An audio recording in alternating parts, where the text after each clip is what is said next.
earliest memory of Gret is when he was in my 9th grade history class. I can still remember his eyes following me across the room all the time, always tracking. Gret, growing up, was very kind and very loving. So for Gret, it was very important from a young age to be part of a community. And I think that's what was learned in school. That's what his teachers and his mentors did for him, that you are not just by yourself in the world, but that you are part of a community, that if you embrace each other, you can go farther. Gret and I were in the same 5th grade class. So we met when we were 10 years old, and we attended the same school through 8th grade. And then in high school, Gret went to Trinity, and I attended the local public school. And then we both went to Grove City College in Pennsylvania.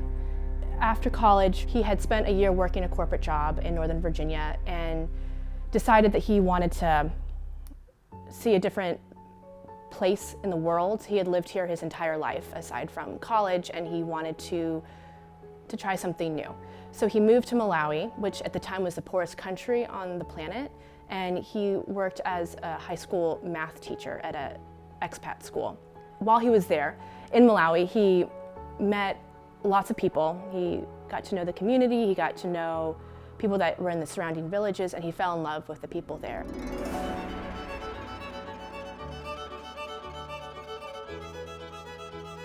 What touched Gret while he was in Africa were the widows and the orphans, because they had nothing left in the world to support them. And so he asked his mom's friends at home if they could give money to help people in the village. And in particular, there was this one woman who needed a new house, a new roof, and it cost a couple $100, and he was able to raise money from home to let this woman have money for her new house. And if he had not done something, she would have been dead. So when he realized there is a matter of life and death, of what you can do, then that was his pure motivation. There's so much left to do in the world, and we can all do it together. That was the reason why he, inside, first created an organization called Homes, and it was building houses for widows and orphans. And that just inspired him to start different crowdfunding campaigns. And so he decided to stay in Malawi and focused solely on his crowdfunding work. After that initial first year, he decided that he wanted to start a girls' school. How cool would it be to educate the women of Malawi? Because education is what builds a country and gets them out of poverty. So he started Girl Shine Academy and he raised money for it, and Trinity was a great help in that process. We're going to fundraise to build an all-girls school right here on this property. I cannot wait for September when these doors open up to the first ever students of Girl Shine Academy. $6,000 to help with a roof. And that school now is running today and has all 4 grades of high school and is a viable girls' school in Malawi that is helping the local community. So when he saw the success of that project, he thought, I want to do this on a larger scale. I want to create something bigger than this that people all over the globe can participate in. So he decided to move back to the United States in 2016 to start DonorSee.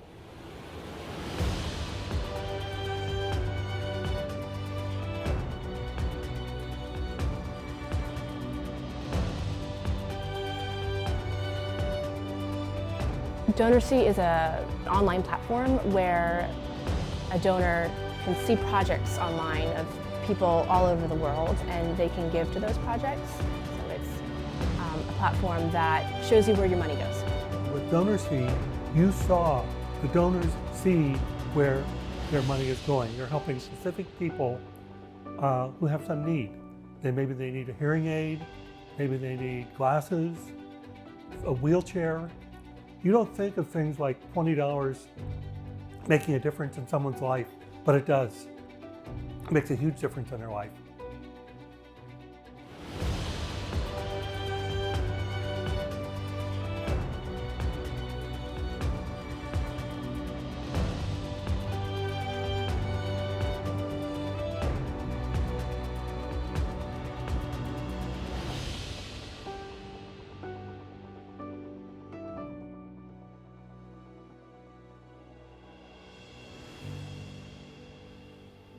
I was actually in Colorado when Josiah Jones called me to tell me that Gret had been killed.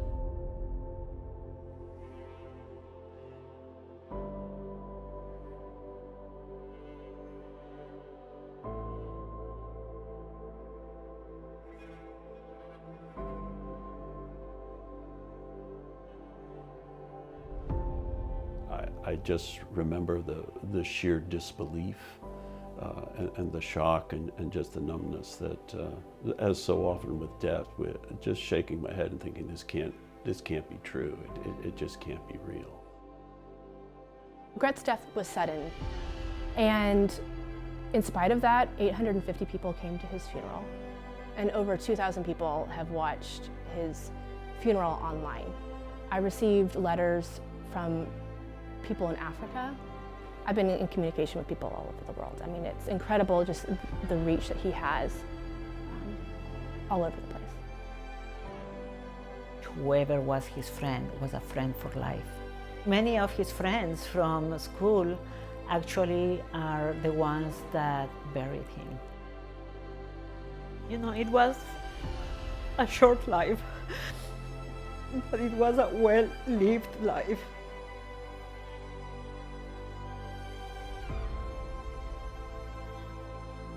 Gret saw himself as a servant of the king, and that was his primary motivation in his life. And he was very serious about his faith, and he lived by the motto, always do the right thing.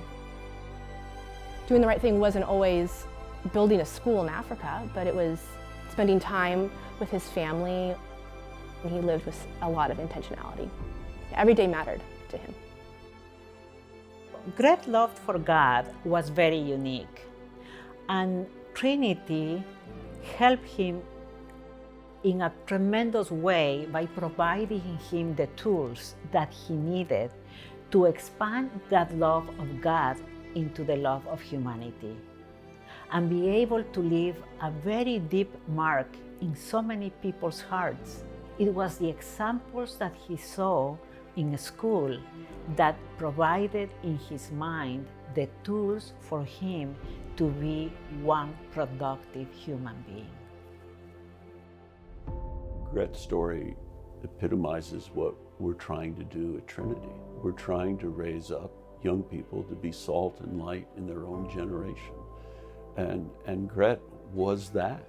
He saw the aches and the hurts in society, and he came to help to heal that. And I think that that's what we're asking our students to go out and do, to be good servants of the Lord Jesus Christ, but to love our neighbors and to do that in very concrete ways. And that's exactly what Gret did.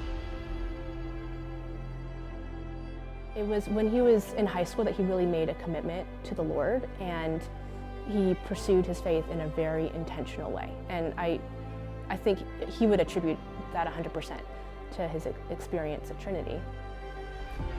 He always said, my biggest prayer is that when my children grow up, they can go to Trinity.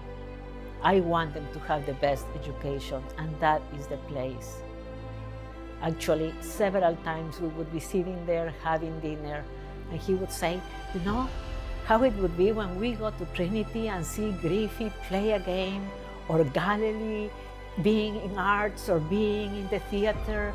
That would be my dream come true. How am I going to afford Trinity when I get older? Like, how can I send my kids there? I think it would be like a very safe and secure feeling, sending them back to the institution that raised me.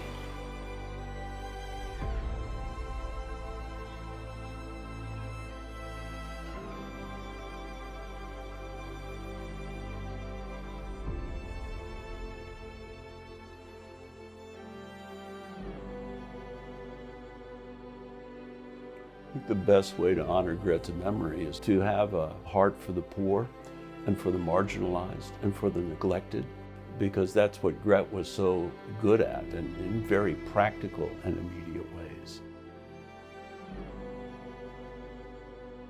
I think the best way to honor Gret is to go and do likewise.